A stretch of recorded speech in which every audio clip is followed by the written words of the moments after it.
Хавт хасар хараалч тангадыг дарласан нь.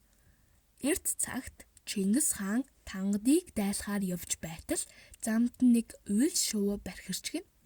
Чингис хаан түүнийг сонсоод "Муу ёрын шувуу бархирч байна. Хурдан харважаал" гэж тушаав. Чингис хааны дүү Хавт хасар номаа сааж байгаад харвсанд сум нь уйлыг харвсангүй. Цаана нь байсан шаазгай шувууг харж алав. Тэр үед Чингис хааны хажууд Хавт хасарт тун дургүй санаа муутай түшмэл байжээ. Тэр өнөөх завшааныг ашиглаж Хавт хасарыг хорлоё гэж бодоод Чингис хаанд "Хаантаа энэ Хавт хасар сахилга батыг гівдэж арх дар сууж эхнэр эмс эргүүлж элдэн муу ажлыг хийгээд таны үгийг сонсгоо болжээ. Та өг нь уйлыг аал гэж байхад тэр шаазгайг алчглаа" гэж ховлож гин. Чингис хаан энэ үгийг сонсоод уур нь хүрч "Тэр тийм бүтэхгүй юм бол хурдан барьж 4 мөчийг нь хүлээд худгийн ёроолт хай" гэж зарлагдав. Муу санаа түшмэлийн бах тав нь ханж Хавт хасарыг барьж хүлээд худгийн ёроолт хайж орхлов. Чингис хаан цааш явж байтал тангадын нутагт ирэхэд дайн хийхий аргагүй улаан шороо нүдэж байв. Аргагүй дэж мэрэгэн хүнээс төлөг буулгуулж асуухад "Нодон жил манай энд хараалч хар тангад ирсэн юм. Тэр их нэртэйгээ нийлж хараал тавьснаас хойш улаан шороо нүдээд зогсохоо болов" гэж хэлв.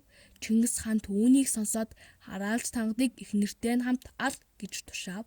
Цэргүүд нь хичнээн харвсан боловч хоёр хараалч дийлдсэнгүйг нь.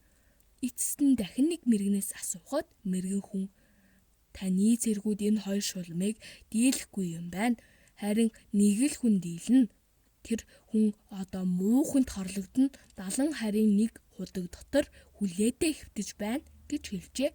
Чингис хаан муу хүний мэхэнд орсноо мэдэж муу түшмэлийг алж илж томилж "Та нар хурдан буцаж Хавт хасрыг гаргаж 120 хонь гаргаж биеийг нь тэгрүүлээд хэрээ шорогт сууга хараалч ир им хоёрыг дар" гэж явуулав. Хавт хасар гарч ирээд 100 хар хоньны шилээр биеэ тэнхрүүлж хүч чадалтай болоод ном сумаа гаргаж хэрээ шорог гэдэг газар уруу нар гарахад онилж нар жаргахад харваж тавьсан гин. Сум нь явсаар шулам эмийг онож гаталсанд өнөө шулам улаан мөрөө рүү унаж өгөв. Шуламын цуснаас болж улаан мөрний ус одоо болтол улаан байдаг тийм учиртай гин. Тэр сум эм шулмыг нэвт гаталж хараалч хар тангадын хөлийг нь хугалж шархтуулжээ. Шархтсан хараалч тангад унахдаа хажуудаа байсан том цамхаас шүүрч босох гэтэл өнөө хамхаг үндсээрээ булга татагдан унаж гин. Ууралсан тангад "Ургахаараа урга, үндсээрээ эрэг" гэж хараажээ. Түүнээс хойш хамхаг одоо болтол үндсгүй болсон гин. Тангадын хажуугаар нэг луус явж өнгөрөхөд түүний ноосноос татаад босох гэтэл луус үргээд цааш зугтжээ. Тангад мөн л уурлаж "Төрхөөрөө төр, төрсөн төрөлгүй бол" гэж харав. Тийм учраас луус одоо болтол үргүй байдаг нь тийм учиртай гин. Тангад улам л уурлаж "Энэ муу Хавт хасар яагаад ийм сүрхий харвдаг юм" гэж төлгөө татаад үзсэнд 100 хар хоньны шүл ууснаас тийм их хүчтэй болсон юм байж.